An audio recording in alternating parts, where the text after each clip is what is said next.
E aí, meus amigos, tudo bom, terceiranistas?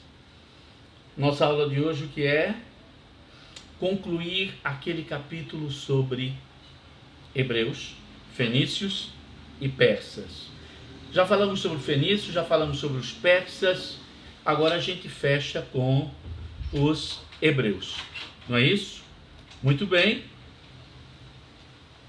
Por que a gente deixou os hebreus para o fim? Porque eles recebem a influência de todos os outros povos anteriores, não é isso? Todos os povos que ocuparam a Mesopotâmia e os povos que dominaram os hebreus, na maior parte da sua vida política, a nação dos hebreus foi dominada por povos estrangeiros. Poucos anos eles tiveram de liberdade. Bom, então vamos lá. Capítulo 5, fechando o capítulo 5. Os hebreus. É a entrada do capítulo mesmo, não é? Muito bem. Quais são as fontes para a gente estudar a história dos hebreus? O livro diz que os 5 livros da Bíblia que constituem a Torá é a fonte para esse estudo. Mas é interessante a gente saber, não é, que a Bíblia, como os cristãos chamam, não é, ela não pode ser a única fonte. Inclusive porque ela é uma fonte parcial. A Torá, os 5 primeiros livros da Bíblia, foram escritos pelos judeus, por autores judeus. Atribui-se, não é, a Moisés a autoria dos 5 primeiros livros da Bíblia. Não é? Provavelmente Moisés não escreveu isso. Não é? Essa história foi sendo narrada ao longo dos tempos, até que finalmente, quando os hebreus desenvolveram a escrita, né, já na época da monarquia, isso vai ser redigido. Mas pouco importa. O que importa é que, quando eu escrevo a minha própria história, a minha biografia, eu propositadamente vou esconder, né, alguns fatos que eu considero que não são muito interessantes das outras pessoas conhecerem. Não é isso? É a parcialidade. Então, que outras fontes os historiadores podem buscar para estudar? Muito bem. Outras fontes para o estudo são as de cultura material encontrada em escavações arqueológicas e escritos de pessoas que viveram em tempos antigos, como o historiador judaico Flávio Joséfo, que apesar de ter esse nome romano, ele era judeu, né? Ele romanizou o nome dele. José, claro, é um nome judeu, Yusuf, não é? Aí se fala sobre Flávio Joséfo, não é? Há uma página em que se comenta aqui sobre esse historiador. Nessa mesma página há uma entrevista do historiador Jaime Pinsky, dizendo que a Bíblia, os livros sagrados, não é, para os cristãos e judeus, são fontes históricas. Sim, é preciso lembrar que Jaime Pinsky é judeu. Então, é óbvio que ele tem interesse em que a história do povo dele seja escrita da forma como o povo dele, não é? Gostaria que fosse, digamos assim. Não. Alves não é antissemita, de forma nenhuma. Alves tem uma admiração enorme pelo povo judeu. Aliás, de todos os povos da antiguidade que a gente estudou até agora e que a gente ainda vai estudar, o único povo que sobreviveu com a sua cultura, não é, imaterial, com a sua ideologia religiosa, os seus costumes e hábitos de 3.000 anos atrás, foram os judeus. Isso já é uma coisa fenomenal. Outra coisa é que as bases morais da civilização ocidental foram dadas pelos judeus. O cristianismo nasce dentro da religião dos judeus e o cristianismo é algo dominante no mundo ocidental. Então qualquer pessoa que tenha 2 dedos de inteligência, né, tem que considerar o povo judeu como algo de fenomenal para a história. Pronto. Agora, atenção, como historiador, eu tenho que apontar para vocês que, né, as fontes para contar essa história, né, elas precisam ser o máximo possível isentas. O livro da gente não cita, por exemplo, que existem relatos sobre os judeus feitos, por exemplo, pelos caldeus, feitos pelos fenícios, pelos povos vizinhos, não é isso? E nem sempre esses vizinhos elogiavam os judeus. Tá vendo? Então é interessante que a gente junte o maior número de fontes e não use uma fonte única. Bom, seguindo a narrativa bíblica, né, o livro tem muitas imagens e muitas imagens bonitas, né? Logo para começar, né, esse candelabro de 7 braços, que é um dos símbolos, né, da religião judaica e do culto dos judeus a Yahvé ou Javé, não é? Então você tem esse candelabro de 7 braços, como uma peça importante dentro da cultura. Na página seguinte, você tem um menino e uma menina. Quando o judeu completa 13 anos de idade, ele tem uma cerimônia especial.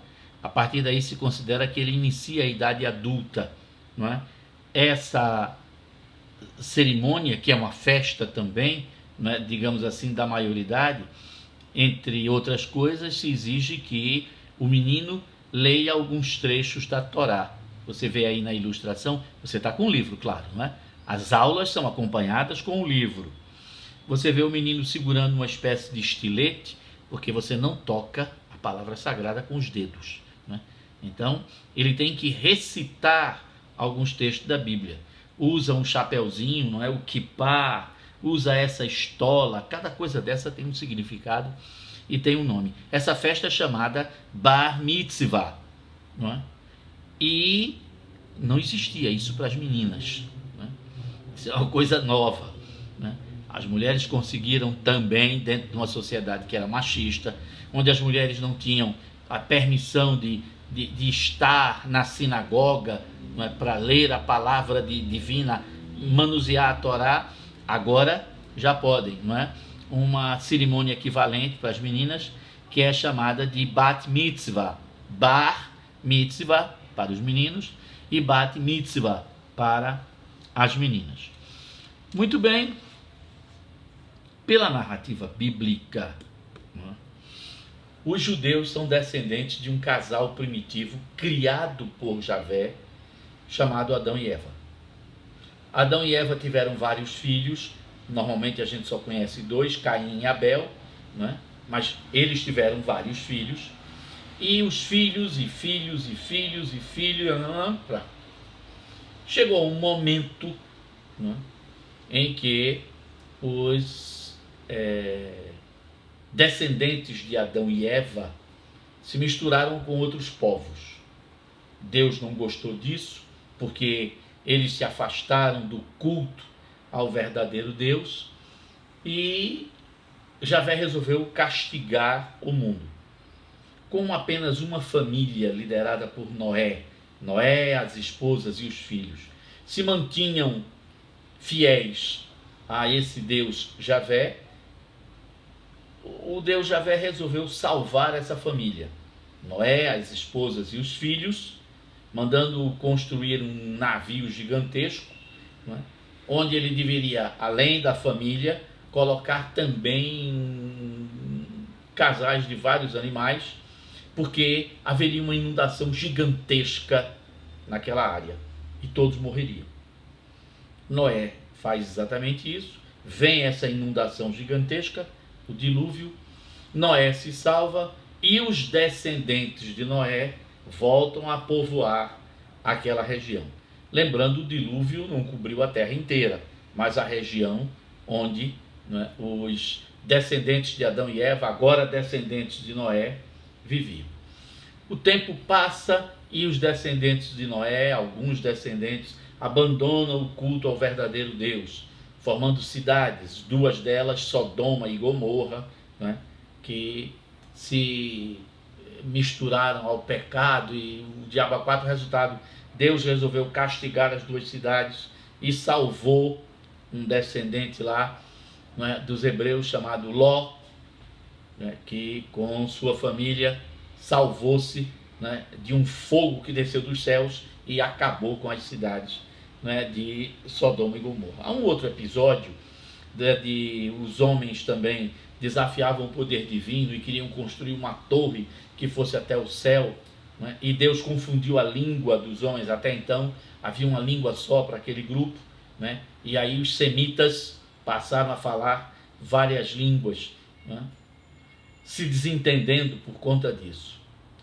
Bom, as narrativas vão seguindo até o surgimento de um camarada chamado Abraão, que continuava fiel ao verdadeiro Deus, e Javé então promete a Abraão que ele será pai de uma descendência muito importante, né? E essa descendência vai herdar a terra e Deus vai dar a eles um lugar para morar, um lugar onde corre leite e mel, a terra prometida, né? Zion, ou Sion, né? Sião em português. E os descendentes de Abraão, né, terminam por ocupar essa terra. Um descendente de Abraão vai para o Egito, José do Egito, que termina levando a sua família, e moram no Egito. No Egito, anos se passam e um faraó, né, esquecendo os serviços que esse José havia prestado a outros reis, né, anos antes, escraviza ou submete a trabalhos forçados os descendentes de José, os hebreus lá no Egito.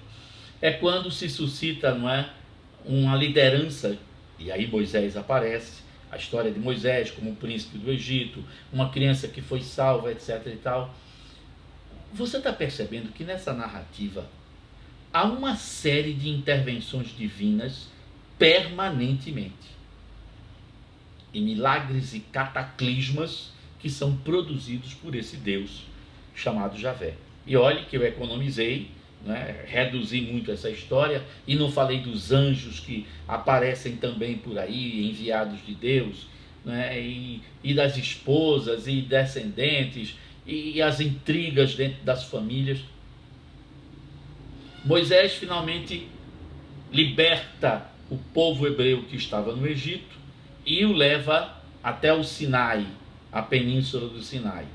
Moisés morre e os comandantes militares dos hebreus terminam levando os hebreus para a chamada Terra Prometida, a terra onde Abraão, né, teria encontrado a promessa divina. Só que essa terra estava ocupada por outros povos, né? Já que os hebreus tinham saído em direção ao Egito, outros povos alcançaram. Muitos povos terminados em eus, filisteus, cananeus, jebuseus. Você vai encontrar na Bíblia um monte disso. E os judeus terminaram lutando contra esse povo todo. E aí, de repente, né, os comandantes militares eram chamados juízes, né, um desses juízes, né, sob reclamação do povo, pelo menos é o que se descreve, exige que, igual aos outros povos, os judeus tenham um rei. E um dos comandantes militares, Saul, é então ungido. Ungido quer dizer consagrado com um óleo santo, consagrado monarca, rei. Saul é o primeiro rei. Um escudeiro de Saul, porque o filho de Saul, não, Jonatas, termina não herdando o trono. Davi herda o trono de Saul. E um filho de Davi, Salomão, herda o trono do pai. Começava então uma dinastia. Ao mesmo tempo, os povos vizinhos se interessam por aquela região, né, e começam a atacar o pequeno reino dos hebreus, que tinha alcançado até um bom desenvolvimento sob o reinado de Salomão, que favoreceu o comércio, a navegação, né, dando uma certa prosperidade àquele pequeno reino. Na Bíblia, claro, não é, se fala que Salomão era um dos reis mais ricos da terra e que era um rei poderosíssimo, não é, e um rei que possuía, não é, um poder enorme e uma sabedoria fora do comum. Homem, a gente vai ter que usar a carteira de estudante para fazer um abatimento nesse exagero, né? Comparando com os países vizinhos, o reino dos judeus era uma porqueirinha deste tamanho. E comparando com a riqueza dos reis vizinhos, Salomão era quase mendigo. Mas para aquele povo hebreu, Salomão parecia riquíssimo. Outra coisa também, não é? Eu economizei, mas você está percebendo, não é, que Deus interferia na escolha desses reis e castigava, e durante as batalhas Deus apoiava ou ficava contra os reis. Uma confusão fora do comum. Como sempre, o sobrenatural presente nessa descrição. Ora, a gente sabe que a história humana não acontece desse jeito, né? Por mais que Deus goste de um povo, né, e os judeus dizem que são o povo eleito, escolhido, eleito quer dizer escolhido, a gente sabe que para Deus todos os homens são iguais, inclusive aqueles que não são judeus. E Deus ama a todos. E quem está dizendo não sou eu. Quem dirá isso depois de muitos anos, séculos, é aquele camarada que se dizia filho de Deus, Jesus Cristo. E dizia que Deus ama a todos e não faz diferença entre o judeu e o gentio e o estrangeiro. Mas enfim, qual é então a história se não existe tudo isso? A gente pode dizer que os semitas, os judeus, pertencem a um grupo humano, a uma etnia denominada os semitas. Esses semitas se espalharam por várias regiões do Oriente Próximo, menos no Egito e menos na Pérsia. E menos, é claro, onde hoje é a Síria e a Turquia. Então, naquele miolo onde hoje é Líbano,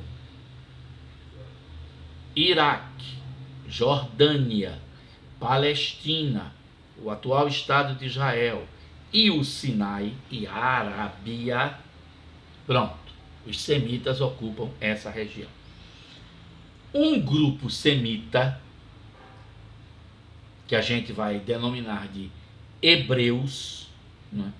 Porque seria originário da região de Hebrom. Então, esse grupo de semitas começou a ocupar a região que corresponde hoje ao Vale do Rio Jordão. Então, das montanhas de Golã, né, onde se divide o Líbano e Israel, e até o início do deserto da Arábia, no Golfo de Aqaba, no Sinai, Mediterrâneo, e tendo pelas costas, digamos assim, não é? Na verdade, a leste, a Jordânia. Pronto. Então, nessa região, esse grupo de hebreus, né, começou a ocupar essa região. Óbvio que não era o único grupo semita dessa região. E eles tiveram que lutar, não é, contra os já ocupantes para poder garantir e dizer que a terra era deles. Aí surge a história de que Deus prometeu a esse grupo semita, liderado por Abraão, pai de muitos descendentes, a promessa divina de que essa terra era desses hebreus. Você precisa dar uma explicação divina para justificar a ocupação dessa terra. Está percebendo? Muito bem. Mais tarde, sob, né, necessidades as mais variadas, inclusive seca, esses semitas têm que se deslocar em busca de outras regiões. E uma região muito fértil era o delta do rio Nilo. Então esses semitas vão em direção ao Sinai, não é? Nas terras que não estão ainda ocupadas pelos egípcios, mas que são razoavelmente férteis, e se fixam aí. Está percebendo? A história de José do Egito justifica esse deslocamento, né? É o douramento da pílula desse negócio. Com o novo império, a gente já sabe, os faraós do novo império iniciaram um processo de expansão territorial do Egito. E o Sinai, que era uma terra que possuía cobre, feldespalto, minerais, pedras preciosas, importante para qualquer país, o Sinai, obviamente, vai ser ocupado pelos egípcios. E os hebreus que moram nessa região, lógico, vão ter que trabalhar, conquistados, vão ter que trabalhar a força para os hebreus. Muito bem, o tempo vai passando, e lá pelo ano 1200 a.C. aproximadamente, outros povos começam a atacar os egípcios. E os egípcios têm que se defender. E nisso daí, o que é que vai acontecer? Os egípcios vão perdendo força nos territórios que ocuparam. E os hebreus aproveitam, então, os hebreus do Sinai, para se livrar do domínio egípcio. Pronto. Aí você tem o quê? Aí você tem Moisés. A invenção de Moisés, né? O surgimento desse nome mítico Moisés, que aliás pode até ter existido, não como um único líder, mas como, vários líderes que lutaram até conseguir se livrar desse domínio. No entanto, o tempo havia passado e aquela região já não era tão fértil. E aí os hebreus começam a se deslocar de volta para a região de origem, o Vale do Rio Jordão, que, claro, estava ocupado por outros povos, e os cananeus são deles, que tinham uma cidade fortificada, Jericó, Jerusalém e outras cidades. Os hebreus então vão ter que lutar contra esses povos. E, lógico, vão ter que alegar. Por que eu estou querendo tomar a terra dos outros? Não, eu não estou querendo tomar a terra dos outros. Eu quero pegar a terra prometida, a terra que Javé deu a nós, os hebreus, e que esses invasores tomaram conta. Está vendo? Eu tenho que justificar religiosamente a guerra contra os meus primos semitas. Cananeus são semitas, filisteus são semitas, jebuseus são semitas, arameus são semitas. Essa terminação é o S, hebreus, judeus, indica povos semitas, como os terminados em IM, na língua deles, Filistim, filisteus, Fenicim, fenícios. Tá vendo? Então, essas guerras vão fazer com que os judeus desenvolvam a propriedade privada, que surja uma classe sacerdotal forte, que fica com parte do que foi conquistado, uma camada de guerreiros que vai formar uma nobreza e um general que comanda essa nobreza guerreira, que vai se tornar rei. Então, Saul pode ser até o nome verdadeiro, mas Saul não é uma escolha, abençoado, não é consagrado com um óleo especial pela divindade. Ele é escolhido entre os guerreiros, entre os militares, a nobreza guerreira, para se tornar um sacerdote, um monarca, que era uma forma de centralizar o poder. Então, lentamente, Saul, Davi, Salomão vão dominando aquela região que vai das colinas de Golã ao norte até a fronteira do Sinai e o Golfo de Acaba ao sul. A oeste o Mar Mediterrâneo e a leste o que é hoje a Jordânia. E aí surge o pequeno reino dos judeus, o pequeno reino hebreu. Na verdade, esse é o nome. Com o tempo, e esse pequeno reino hebreu era um caminho comercial importante entre o Egito e o reino hitita. Entre os fenícios, a Mesopotâmia e o Mediterrâneo. E a ligação com o Mar Vermelho também, né? Que fazia comércio com o reino de Abaxum e o reino da Etiópia, né? Então, é lógico que Israel, a terra de Israel, o reino, pequeno reino dos hebreus, vai ser conquistado por outros povos. Então, entre a expansão dos assírios e a expansão dos caldeus, Nabucodonosor, o reino dos hebreus vai ser conquistado por povos estrangeiros. Depois, os persas com Ciro dominam tudo, né? Depois vem Alexandre da Macedônia e de novo os judeus são dominados. E a história dos judeus passa a ser a história dos povos conquistadores. E lógico, eles sempre sonham na sua independência, que um dia ficarão livres desse domínio, não é? Segundo a Bíblia, não é? Deus vai enviar homens para denunciar. Por que os hebreus estão sendo dominados? Porque abandonaram o culto ao verdadeiro Deus, a Javé. Quando os hebreus vão ter de volta a sua independência? Quando voltarem a adorar o verdadeiro Deus, esquecerem os deuses pagãos, os deuses mentirosos, os falsos deuses.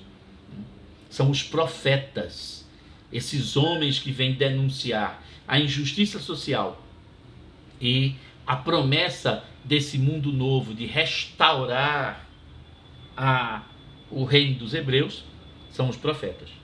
E os profetas, aí já estamos sob a influência dos persas, né? Vão criar a ideia de que Deus mandará um líder militar, político e religioso, né? Um ungido, um escolhido, Messias, que vai devolver aos hebreus, né, a sua independência. Alves, hebreus, judeus, quando é que vai aparecer o nome judeu?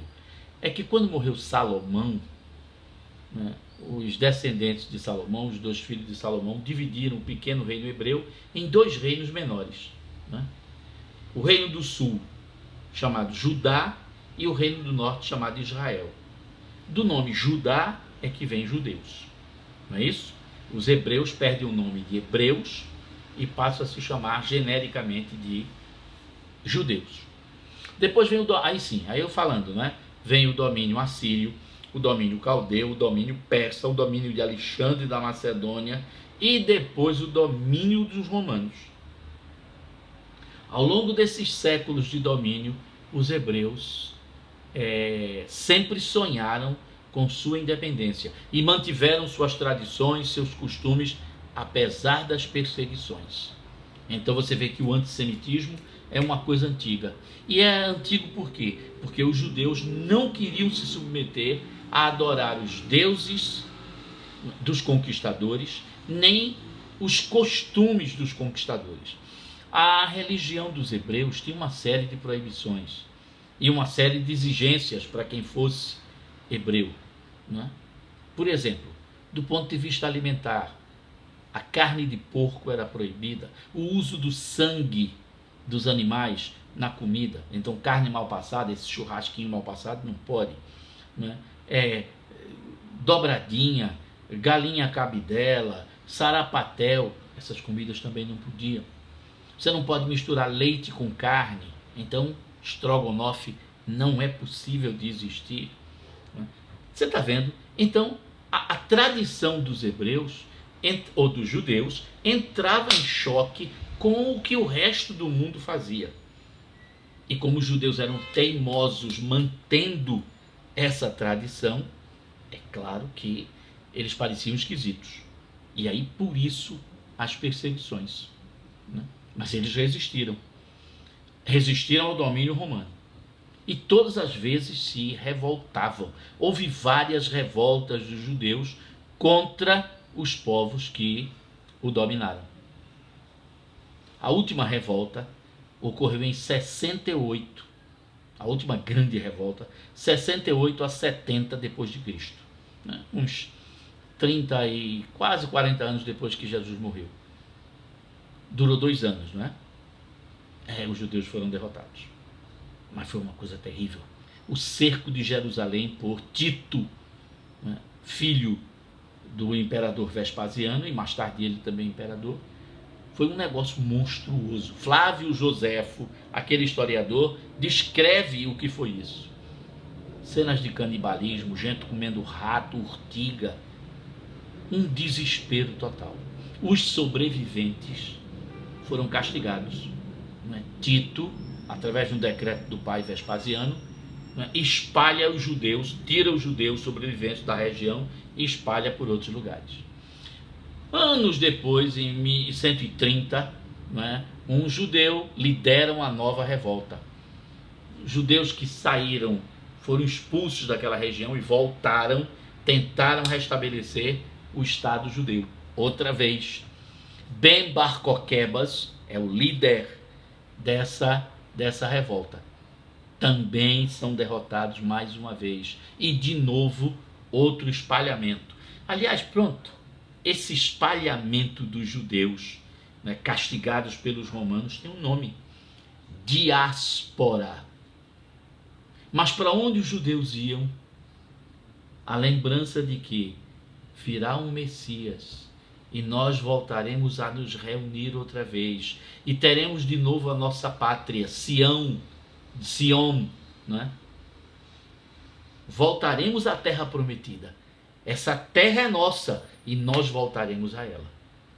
Pronto, o mundo romano se acabou, os judeus ficaram sem pátria, o tempo passou.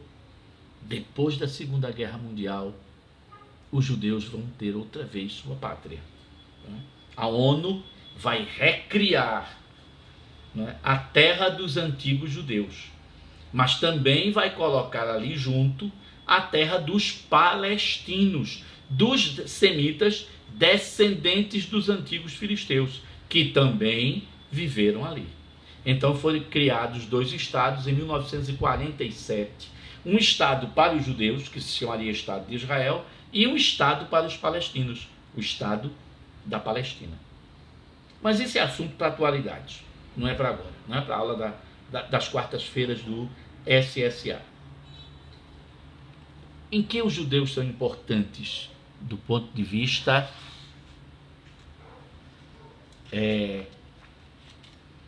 cultural? Os judeus são importantes porque eles são a base para a sociedade cristã que a gente vive hoje. Os costumes, as tradições cristãs nasceram disso daí. Então o livro fala, por exemplo, a grande contribuição dos judeus na religião é a ideia de que existe um único Deus e que esse Deus tem um projeto para os homens. É o que a gente chama de monoteísmo ético. É porque houve um monoteísmo no Egito, está lembrado, Amenófis IV, mas que não passava de uma religião artificial montada. Enquanto o monoteísmo dos hebreus era uma religião vivida, uma religião do dia a dia, do cotidiano. Além disso, né, há muitas tradições dos judeus passaram para o mundo de hoje. Por exemplo, os judeus tinham um dia de descanso, que era o Shabat, o sábado, que os cristãos transferiram para domingo. Mas pouco importa se é sábado ou domingo, a tradição foi criada pelos judeus. A festa da Páscoa, que para os judeus era a libertação do Egito, né? O Egito, na verdade, que a gente viu, o Sinai. Os cristãos transformaram a festa da Páscoa na ressurreição de Jesus. Outra festa, o recebimento da lei, os 10 mandamentos. Ainda hoje, os códigos do mundo cristão são embasados em muitas ideias, em muitos princípios éticos dos chamados 10 mandamentos, que na verdade não são só 10 mandamentos, né? São para mais de 1000, porque era um código inteiro que falava sobre todos os aspectos da vida humana, né? Casamento, nascimento, propriedade, herança, divórcio, né? Tudo que você possa imaginar que existe nos códigos da gente, código comercial, código civil, código penal, estava lá dentro do que a gente chama 10 mandamentos, que não são 10 mandamentos, mas são a base dos códigos dos países cristãos, não é?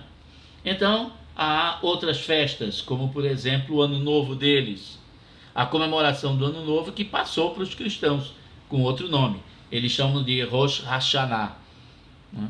Para eles é em outubro, normalmente. E o Yom Kippur, que é o dia do perdão, a penitência que os cristãos têm, não é? Nos dias que antecedem a Semana Santa, os dias que antecedem a nossa Páscoa, a Páscoa cristã, não é? E o domingo da ressurreição. Então a gente deve muito à cultura dos judeus, né? Daí a importância que eles têm para a humanidade ocidental, claro, né?